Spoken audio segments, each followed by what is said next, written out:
कक्षा 10वीं में साइंस विषय में हम प्रकाश परावर्तन अपवर्तन का सेकंड पार्ट पढ़ेंगे। अभी हमने पढ़ा था उत्तल दर्पण और अवतल दर्पण के बारे में, उनकी मुख्य फोकस के बारे में। अब हम पढ़ेंगे गोलीय दर्पण, मतलब उत्तल और अवतल दर्पण से प्रतिबिंब कैसे बनाते हैं। तो प्रतिबिंब बनाने के पहले हम उसके कुछ नियमों के बारे में पढ़ेंगे। तो कुछ नियम हैं, जैसे पहला नियम है कि ये जो दर्पण है ये आपको कॉपी में प्रैक्टिस करनी है। सभी छात्रों को ये दर्पण बनाना है।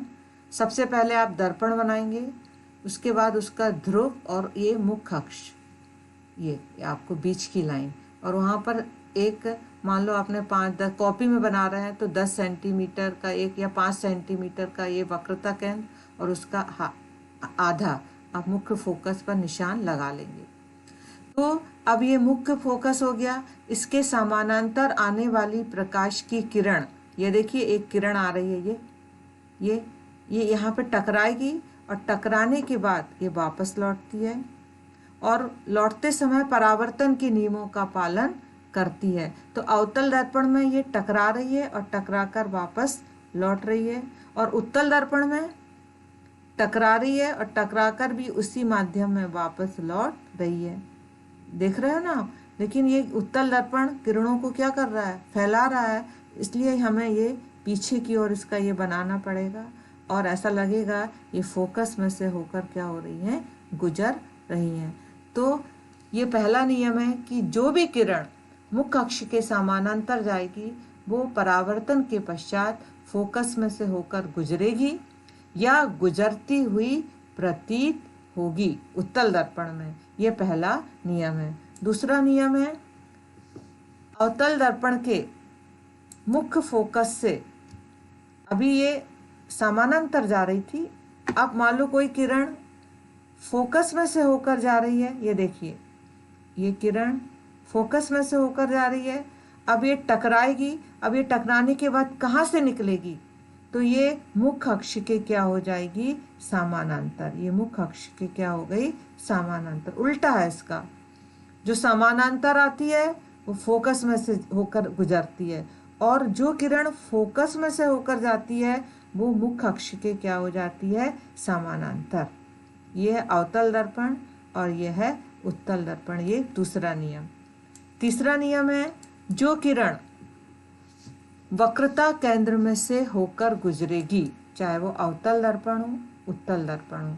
देखिए ये वक्रता केंद्र सी, ये किरण वक्रता केंद्र में से जा रही है और वापस उसी मार्ग से लौट जाती है। देखिए एक ही लाइन में 2 तीर के चिन्ह बने हुए हैं, ये टकरा रही है और ये टकराकर वापस लौट रही है।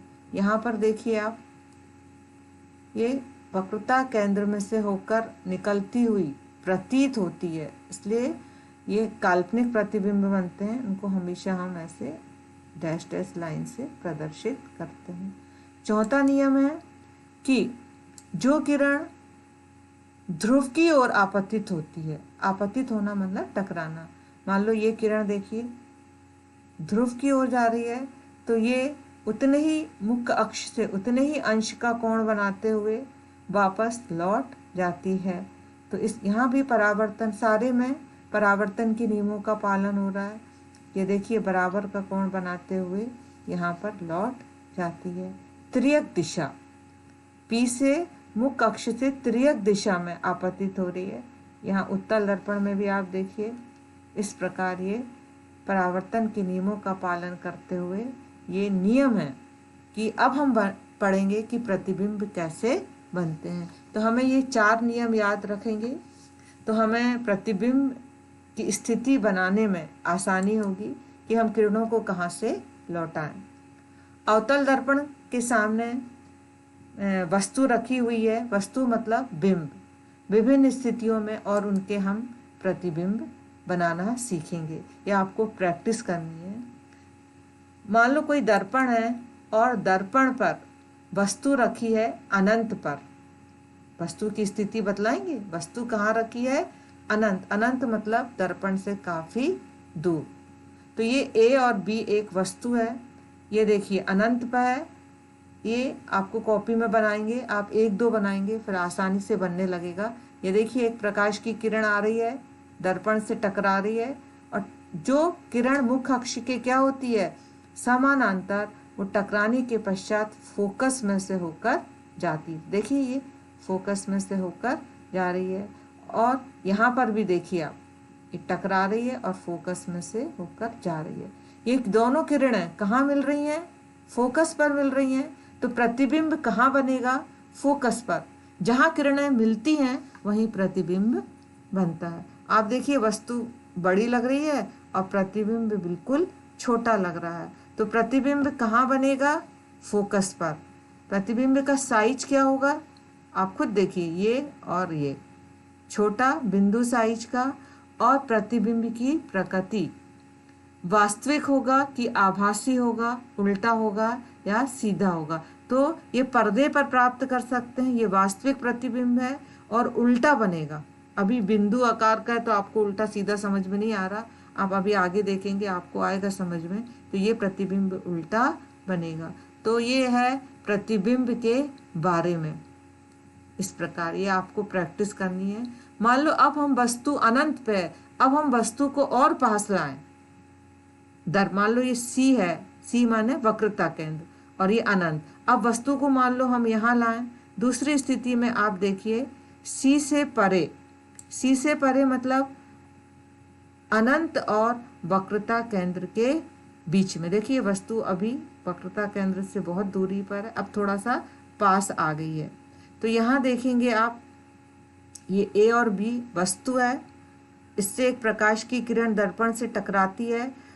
टकराने के बाद हमेशा वो जो मुख्य अक्ष के समानांतर किरण है वो फोकस में से होकर निकलेगी। ये आप देखिए फोकस में से होकर निकल रही।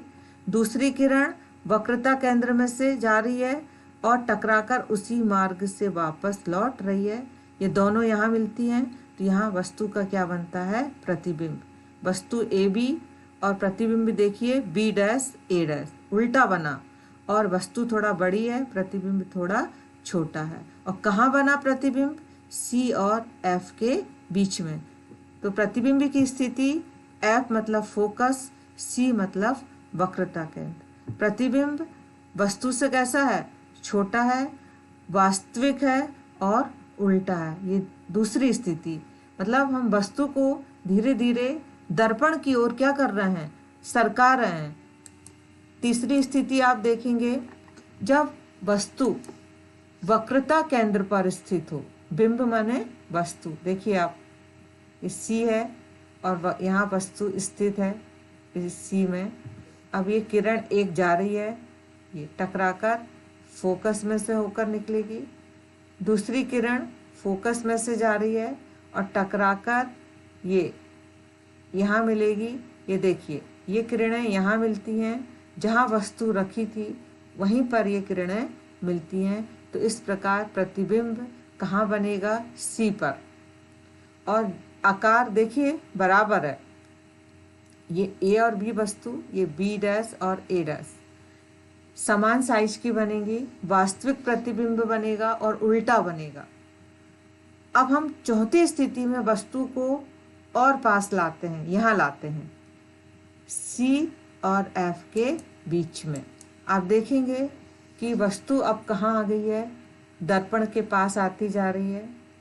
ये देखिए ये वस्तु है ए और बी। एक प्रकाश की किरण ये आ रही है, मुख्य अक्ष के समानांतर फोकस में से होकर जा रही है। दूसरी किरण वक्रता केंद्र में से गुजर रही है और वापस उसी मार्ग से लौट आती है। ये दोनों किरणें देखिए यहाँ मिलती हैं, यहाँ वस्तु का प्रतिबिंब बनेगा।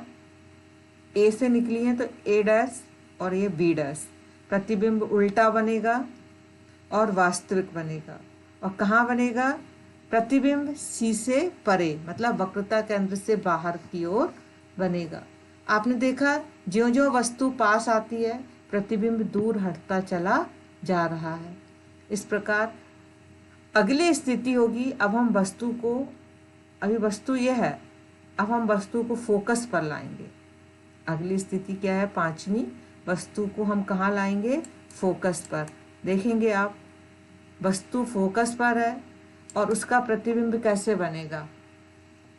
ये देखिए, फोकस में ए और बी वस्तु, ये एक प्रकाश की किरण टकराकर वापस फोकस में से होकर जा रही है, दूसरी किरण वक्रता केंद्र में से होकर गुजर रही है। ये किरणें बहुत दूर जाकर मिलेंगी अनंत पर। ये किरणें, तो जो वस्तु फोकस पर रखी हुई है उसका प्रतिबिंब कहाँ बनेगा, अनंत पर, और बहुत बड़ा बनेगा अनंत पर, वास्तविक रहेगा और उल्टा। तो अभी तक हमने 5 स्थितियां पढ़ी, पांचों में प्रतिबिंब वास्तविक बने हुए थे और उल्टे।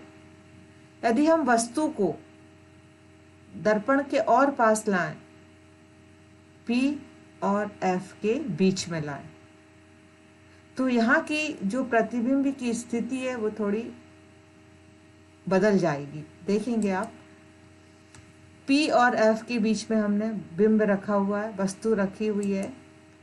आप देखेंगे कि अब जो प्रतिबिंब बन रहा है वो आभासी बन रहा है और सीधा। अभी तक सारे प्रतिबिंब कैसे बने, वास्तविक तथा उल्टे। अब प्रतिबिंब आभासी बना और सीधा। ये देखिए, ये बहुत महत्वपूर्ण स्थिति है।